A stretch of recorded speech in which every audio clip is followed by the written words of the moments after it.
Bienvenue dans cette belle émission de ce 12 mai 2025. Nasepeli lelo susuto beta masolo ya mboka ya République démocratique du Congo.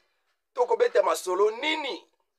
Révélation sur une réunion de Tutsi qui s'est déroulée au niveau du Rwanda, qui s'est passé donc au Rwanda en ce qui concerne l'installation de la nouvelle République de Kivu avec l'Empire Ima.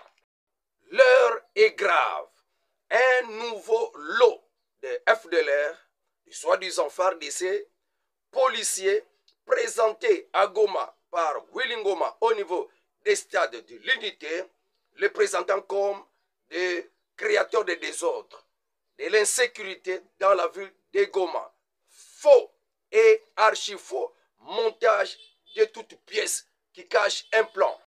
Une table ronde en perspective, c'est au niveau de Qatar pour la paix en République démocratique du Congo. Les analystes se posent des questions. Mais jusqu'à quand on va aller avec toutes ces négociations? C'est pour parler. C'est du jamais vu.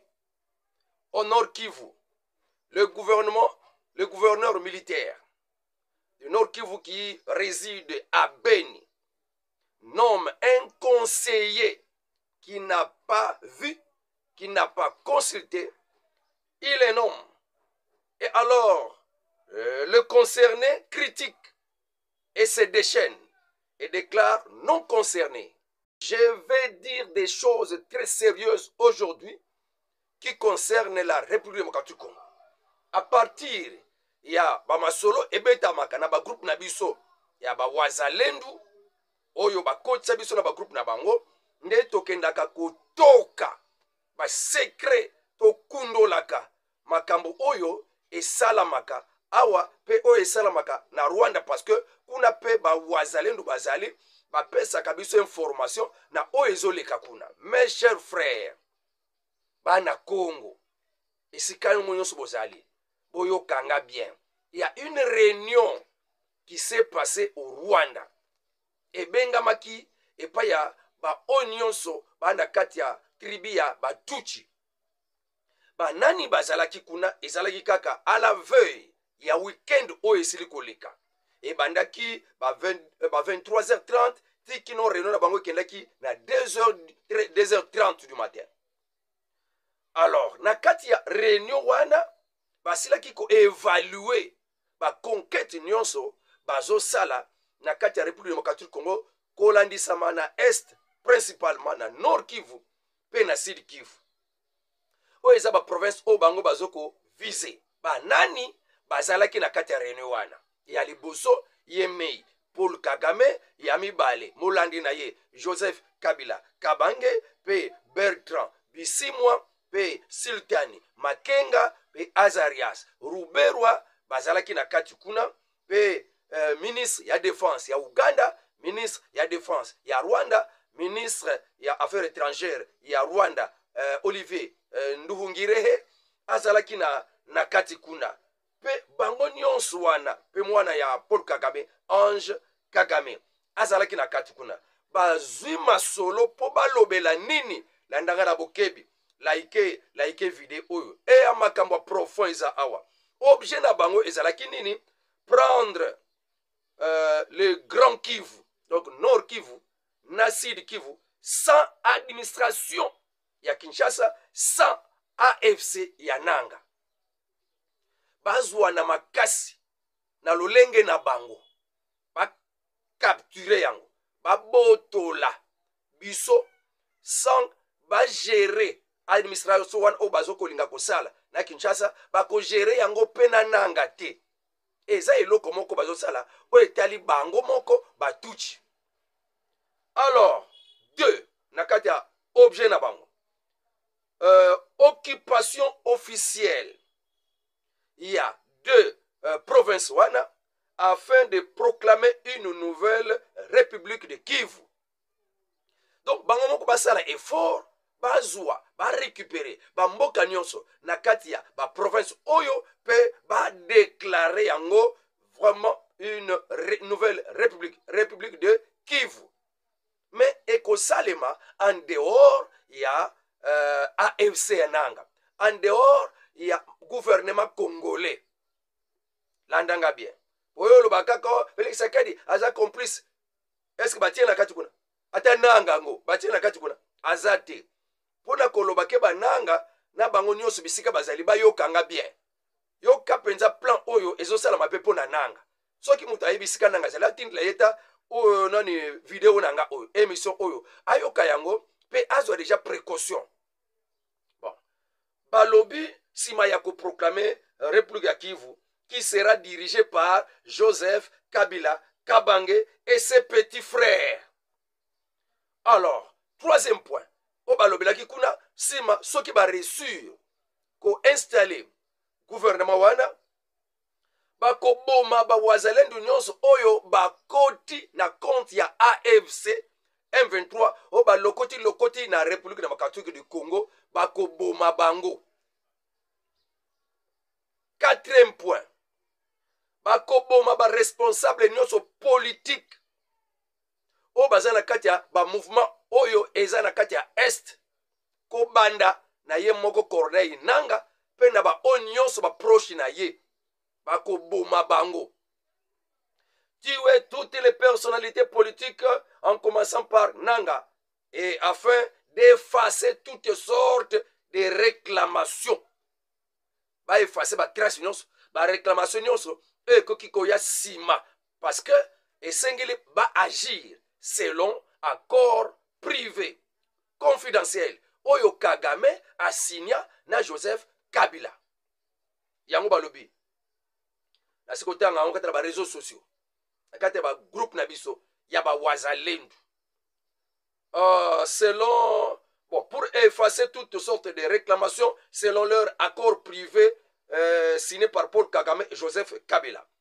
Point 5, ezalaki à l'ordre du jour na bango. Installation de l'empire Ima. Oyoki makambo oyo sikoyo baboyi nanga kota. Baboyi bato babengami babantu bakota. C'était uniquement une réunion pour les Tutsis.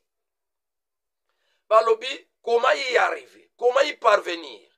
Mode opératoire, bapesaki, eza lokola boy. Conquête totale des territoires et des villes restantes. Na ba deux grands Kivu. Bamboka oetikali, basala tout avec l'appui de leur partenaire, la France.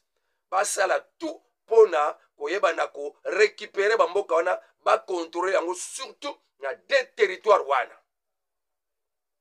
Na deux territoires wana ne bango bako proclamer ya bango royaume ya empire Ima.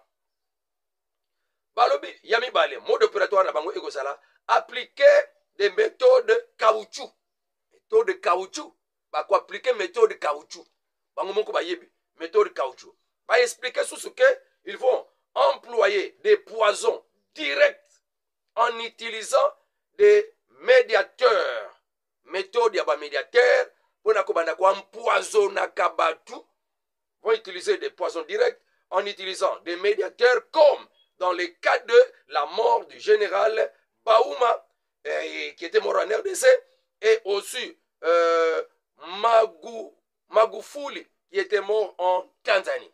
Ba utiliser ba méthode wana ya ba médiateur pe poison direct mbala moko cadavéré. Ne bako sale la pe ba méthode oyo pona ko éliminer bananga na ba méthode oyo éliminer ba homme politique ya AFC na ba méthode oyo pe ba homme politique mususu o baza na kati ya plan na bango o baza na kati ya gouvernement congolais régime en place.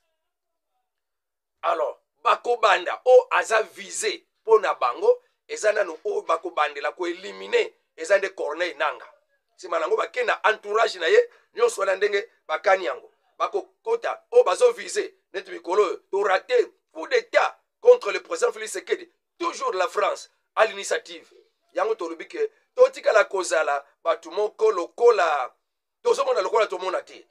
Quand partout ba signaux ezolakisa que la France et derrière le Rwanda pour forger un projet contre la République démocratique du Congo, déstabilisation, Yamboka, élimination même physique, il y a chef de l'État, il faut déjà tout ça là signe visible pour France à mon appel que nous sommes déjà là avertis dans Makambo Yazosala à travers Rwanda pe Batuchi. Pour te dire que na mukolo oyo bango ba kotisaka ba FDLR na mboka ya République démocratique du Congo na une opération turquoise et zalaki ne France à travers Nations Unies ba kotaki batwana na manduki na bango ba ebaki qu'un jour ba ko créer des ordres pe Rwanda a bimisaka prétexte na ye pona ko banda ko kotaka na nzela ya Rwanda bango bazoko exploiter mais batia déjà prétexte na bango ke ba FDLR bazawana bazana RDC ba menace pour la Rwanda de comme la biso problème. Qui avait fait ça? C'est la France. Alors Esengeli, le président Félix Tshisekedi n'a pas interpellé papa Nangai, le gouvernement congolais de faire quelque chose. Il y a que sa France qu'il est notre ennemi. Nous devons mettre hors d'état de nuire ambassade naïe. Baba biloko ne nyonso to saboter marcher contre la France. États-Unis ayoka amona makamuni so salam parce que après tout bazaka bango na bango ba occidentaux tant basalaka plan ya empire imawana kokanisa te que les États-Unis n'étaient pas au-dessus du nombre mais tozui président wazana souci ya République démocratique du Congo peut soucier ba mboka nyonso et se développer mais kokanisa te que Amérique et Sakaka Trump, il y a des choses qui sont déjà écrites et arrêtées. Autobengaka ba loi établie. Au bako présenter, voilà ce qui est écrit. Et qu'on dérange peu mon thème, il y a Donald Trump. Alors, tous à la vie. Tous à la penza, batumoko ba la pongite. Tous la mouka, peuple congolais. Et si ka tourné nanga koyo que langa eloko yo. Oza babenga biso bantu. Et dans le plan, l'extermination et l'installation, il y a peuple Moussousou et Kosalema selon plan, il y a Kala. Il y a un plan sur notre pays. Quand ça te que bananga, ba Frank Diongo ne boke kokota kuna, ba Katumbi ne boke kokota kuna, ande bino boko zale parner. Vous êtes à l'analyse oh.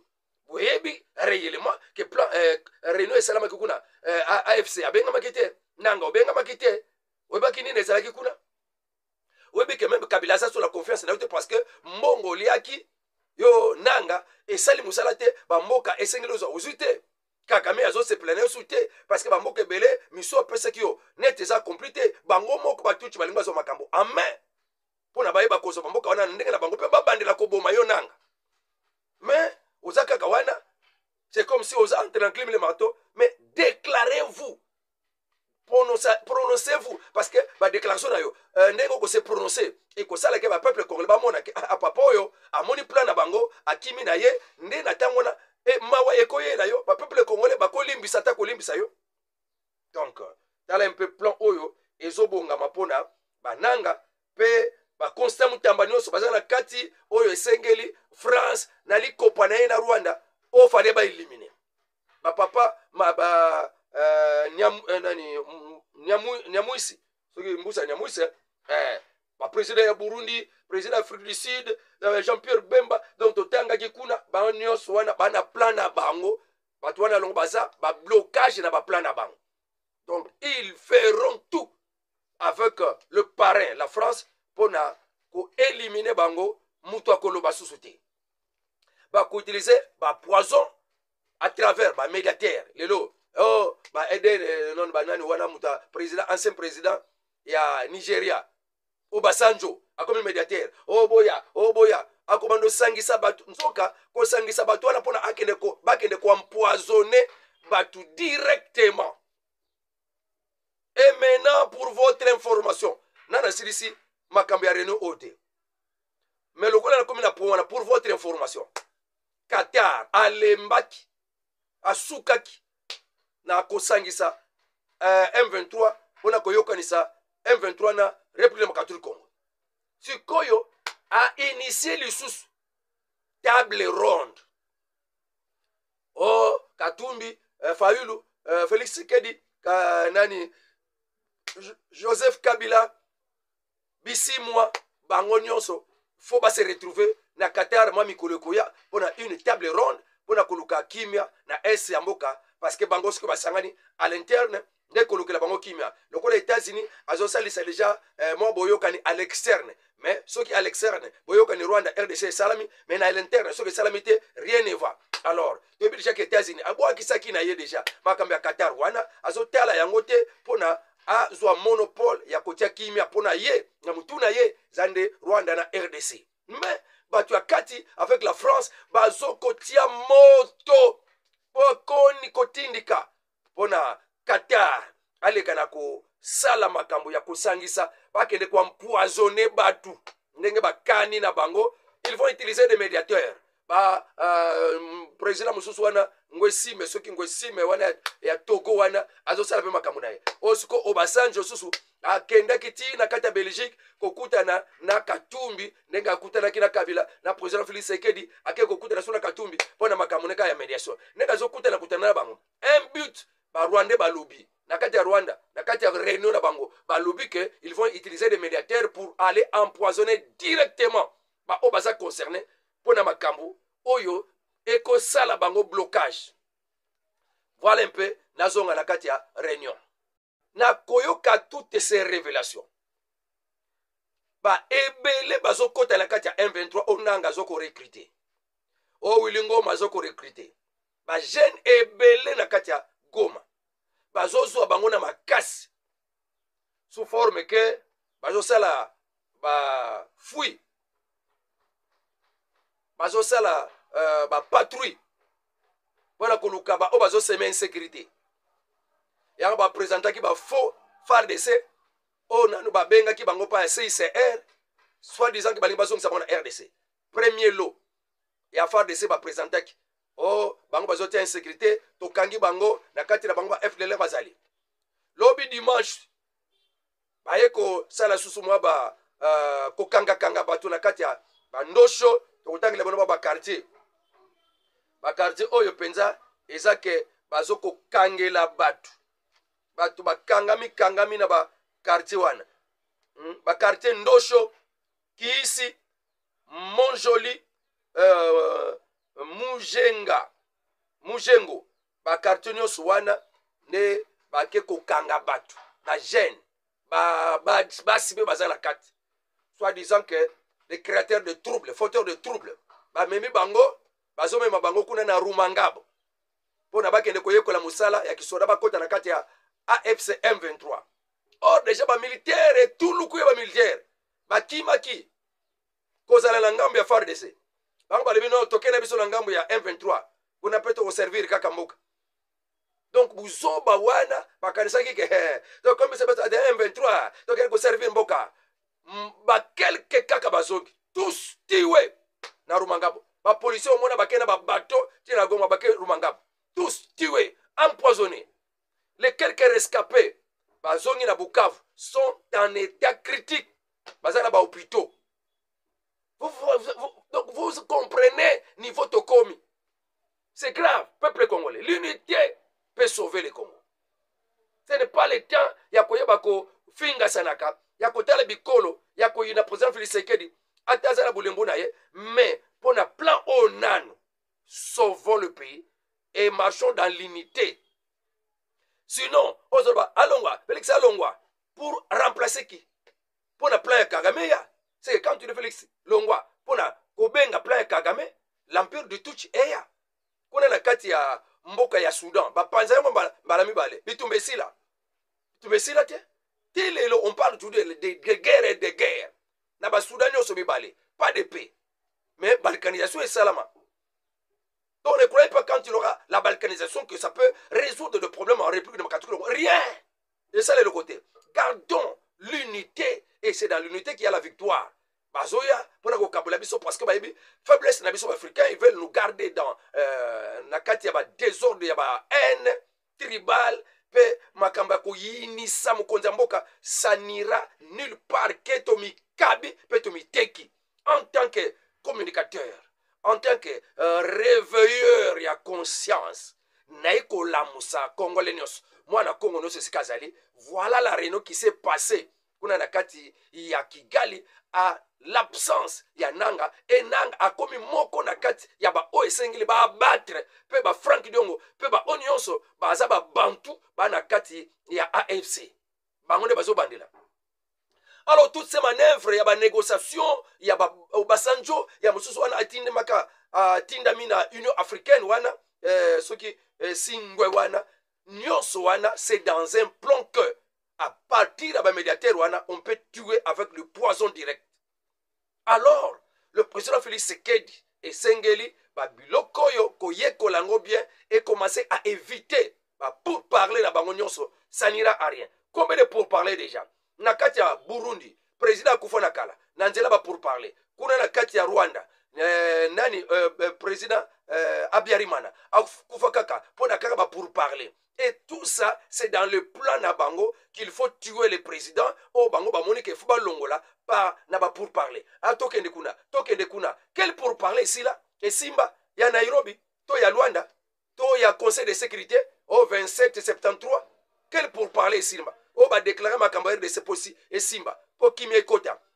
Lisanganini, oh, ya Qatar, to oh, bazo bengisa ya table ronde, eko Simba. Ni de Simba, nani a blokaka. Nani a violaka. C'est le fait, na kata trêve. Est-ce que M23 ont respecté? Nana zo landai. Nazo occupé. C'est pour dire que le complot est international. Nous sommes exposés. Nous sommes voués à l'interdit. Il y a des esprits Otobengaka. Il y a une loi établie qui règne sur la République démocratique du Congo. Ils ont sacrifié. Le peuple congolais a sacrifié. Il faut une extermination. Le peuple bantou, ils l'a remplacé par un autre peuple. Tout est bien déjà. Mais comment nous les bantous, nous sommes très nakoloba, très terminé kutu nakoloba. Et cause à l'écombi malokola na ofinga nzoka te. Toza penza batumoko lokola to tangate. Lokola toyeba kamakambu ya passé te. Pour connaître les événements présents, il faut savoir ce qui a été dit hier. Pour na koyeba ni nezo le kager Félix bele bazozwa faute par exemple Tshisekedi yonde oyebi makambango ezo leka tala tukuna tozo bunda tozo longa te yoko bunda na Amérique oko bunda na France oko bunda na Union européenne où ils ont réussi à corrompre mentalité ya ba généraux nyos o bango banoma etant banoma bango oyebi cérémonie basala makilani ba melisa bango que ti lelo ba généraux nyos raisonne ba raisonnaka, ba kanisaka, mutanoma bango. Et ils sont prêts à faire sa volonté. Ok. Lelo batu bazo kufa na Goma, nani akolobelango. Nasoka batu bazo regretter même makambozo ileka na kata Goma. Est-ce que le gouvernement congolais zo monate akosala nini? Gouvernement congolais. Gouvernement nete mobuta bandolo bakana taka mayele langai et pas babere vert nataka mayele langai et pas babere rouge yango babere vert yango oh lelo fototela elikia corrompus sont tous ya Kabila tango tozo former ba mususu bakota wana mais nata oyo nde tozo senga président Félix Tshisekedi a utilisé kimbaline na ndenge ndo sesengeli parce que misu ya ba congolais est allé au papa président Félix Tshisekedi. Bitumbo le quand même la carte IDPS, c'est une honte. Même Bitumbo le carte IDPS, c'est une honte pour le parti au pouvoir. Donc nous allons Bitumba, un secrétaire qui veut venir, un secrétaire qui ne veut pas partir. Et tout se passe comme ça à la vie des gens. C'est une honte. C'est une façon on n'est pas capable même de gouverner les gens, même nous, ce n'est pas possible. Et c'est pourquoi j'interpelle le président Félix Tshisekedi. Un mot. Ceux qui kabouya kolongwa longwa, ceux qui benga besoin aya aya. On ne peut pas traîner dans de telles choses. Il y a pas mentir, ça décourage. Hein? Non, ba vantir to zomona. Oh de obizibu faleya. Oh et comme nango guerre na kata IDPS. Ba ko so ministre moko IDPS kende kuna asali ONG asali fondation a kolongwa asali parti politique na ye. C'est quoi? quelle immaturité na kati ya bateau toza na bango. Ça ce n'est pas possible pour diriger un pays, il faut déjà capable. Est-ce que biloko na kati ya PPRD bakozwa pe Shadari azalaki ministre intérieur alongwe akomi secrétaire général bazui wana batikali kana petit lelo bazaka na PPRD. En tout cas, nous devons changer le fusil d'épaule. Le parti au pouvoir, l'UDPS, et nous devons montrer que réellement, il faut incarner la valeur de la démocratie. Il faut être imposant dans tout ça. Wana ne nazoko yebisa papa Kabuya, mwana bute pona koyeba ko tchakimia. Soki na kati ya gouvernement ozobima tozo Kabuya tote un ministre pona tuti kanzela papa Deo Bizuaya et pona koluka kimia, ça c'est encore une bonne chose. Mais comment on a biloko wana ezotiaki ma batu bazoyi tout na biso tala bozoko kate tozanga kayel foma loba pona koloba parce que le désordre devient kuna na secrétaire général tel conseil nangai il faut la paix et tant que paix côté na kati ya mboka l'est il faut d'abord la paix dans notre parti dans notre maison pour arriver aussi à mettre la paix na kati ya est. Ça la bien tozanga maloba ko réponse ko pesa na cité tamba yibiso toza ba communicateur to na kata yi de pesa. Alors voilà c'est au fait bon flash côté Uvira ndenge basola ki makambo da bango kuna na Rwanda Uganda Rwanda bazui mokano ya ko renforcer ba équipe na bango ezala Kamanyola afin que basala vraie conquête babandanela Uvira bakitana Kalemi. Les militaires rwandais ou ougandais renforcent leurs collègues qui sont les M23 au niveau de Kamanyola pour lancer des offensives sur l'axe Uvira-Kalemi. Un renfort de militaires cités venant de Goma avec un arsenal sophistiqué viennent déjà d'arriver à Kamanyola. Déjà Bazakuna. Avec arsenal sophistiqué. Après réunion. Déjà en action. Wana et zalaki les 9 oyo, troupes oyo kiti na Kamanyola. Ba wazalendo ba yokiango. Et aussi se sont renforcés parce que bazo tela na kaka face à face kuna na kati ya territoire ya Uvira, kuna na kati ya Kamanyola. Mais na mboka oyo suki kato goto suki mboka nini bazo bengango kuna ba M23 bazo ki frappe na bango ya kosakana te et pa ya ba wazalendo ba beta ba M23 na kosakana te. C'est pourquoi ba yebele mais ba wazalendo peut se renforcer. Selon le projet qu'il fallait que les attaques puissent commencer le 12 mai 2025. Selon renfort na bango ndenge zalaki ba banda bitumbango lelo lundi. En tout cas, il y a un problème. Alors, kuna na Qatar, oui, kuna na Qatar, une table ronde est en train de se préparer sous la médiation. Il y a président Kaka, il y a Qatar qui va réunir la même table. Félix Tshisekedi, Martin Fayulu, Corneille Nanga, Fulgence Muteba, Joseph Kabila, Moïse Katumbi, Bertrand Bisimwa et puis Papa Bukondowa. Hein? Là, c'est CNews. Chaîne, il y a CNews. Ils ont confirmé même information et ont ramassé dans les réseaux sociaux pour une sortie de la crise que traverse la République démocratique du Congo. Tangu Papi Asika après ce discours naye pour na kolobaketo boy guerre na monde. Il faut la paix. Akena ko partager passe oyo euti na nzela ya guerre entre Ukraine na Russie. Akena ko kabola passe euti na nzela guerre oyo eza entre Israël na Gaza. Akena ko kabola passe ya guerre euti entre Inde na Pakistan.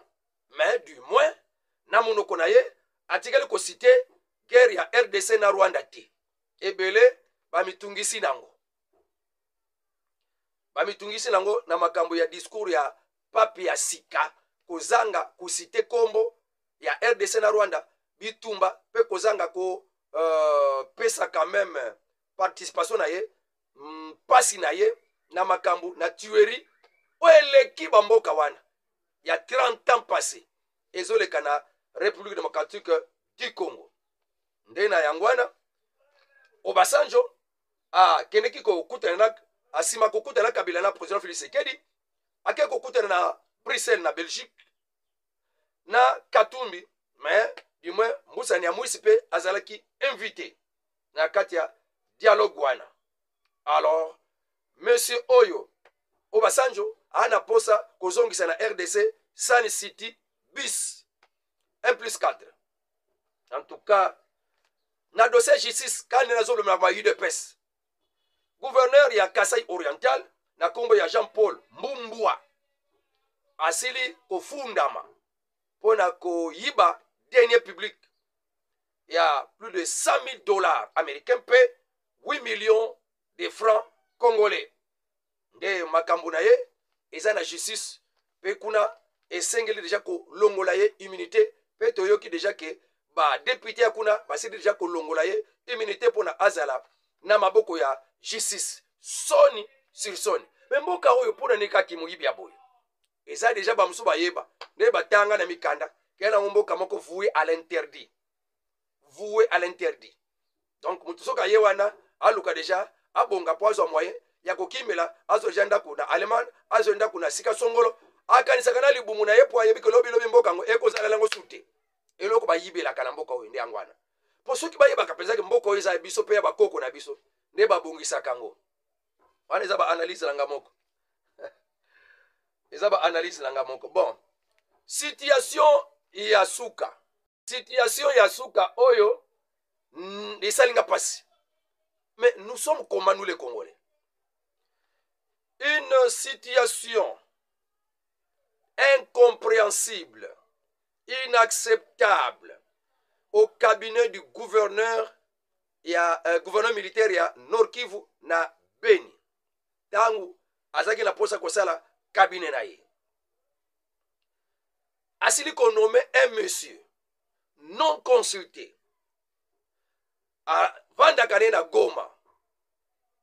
Malgré Goma ngo eza occupé par M23 mais papango a sepela na avant dakana na Goma. Kombo na monsieur Seba Gisha Rubera talata kombongo. Seba Gisha Rubera Joseph, un ancien ministre provincial ya plan pe stabilisation na tango na batie état de siège te. Ye azalaki nommé na kati ya cabinet ya gouverneur papa Somo kuna na kati ya Beni, siège ya provisoire ya province na biso ya Nord Kivu, compte ya gouvernement congolais o eza na Goma, eza na compte ya ba M23. Ye azalaka na tango na ministre ya plan. Azalaki nommé comme conseiller na cabinet ya chef de cabinet ya gouverneur militaire kuna na kati ya Beni akozala na Mukumba, donc en charge ya intégration régionale. Après koyoka nouvelle koleka na réseaux sociaux bakomela ki kutona no même ouvertement te atangi na réseaux sociaux arrêté moko ebetami kombo na ye na kati. Après avoir été informé, le monsieur déclare de ne pas être concerné car n'ayant pas été consulté. Aboyinaye. Alors, Nayango a siliko déclaré que c'est par surprise que j'ai lu cet arrêté dans les réseaux sociaux. Je ne suis pas preneur pour des raisons qui me sont propres. Je préfère rester à Goma, m'occuper de mes activités habituelles, que de travailler dans un cabinet politique, loin de mon lieu de résidence qui est à Goma. Naboyinanga, kokene musika na Goma.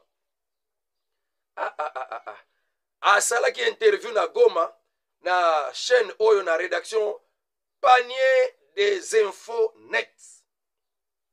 Ne asalaki ezalaki mokola le 10 mai 2025, donc samedi. Toutefois, je remercie le gouverneur militaire, le général-major Somo Kakule, pour la confiance placée en ma personne. Malgré qu'il n'a jamais vu cette personne ni connu. C'est déplorable. Asuki sinewan. Nde to suki sila makamuna biso. Ah, oui. Est-ce que penza ekoza la likambo boye? Par exemple, Félix Sekedi a nommé membre à cabinet. Ayeba été, article comme on a été, celui na sango. A komele peut vraiment boye, nan poissa boye, mbunzo na mbunzo die aze na réseaux sociaux. Kolo arrêté wana zotango na réseaux sociaux. Ebike ngana préfère kala ngana vanda na Goma parce que mona ngo keza mutambo. Lokola boala posa na ya, pona yoki pouvoir na ya pobo bomangai, na koyate ekipenga na isika mon côté. Na envie yango pété, na benga ngo pété. Je ne suis pas concerné. Ne réponse ya papo oyo. Siko alobi bien, to alobi mabe. Fala kende, to kende te. Wana nde mutu nyonso analyse tango epesemele ya ko bete analyse na ndenge na yo. Mwana mwa maloba oyo nazaki nango ya mukuse ya kopesa bino pona sango ya avant midi ya lelo.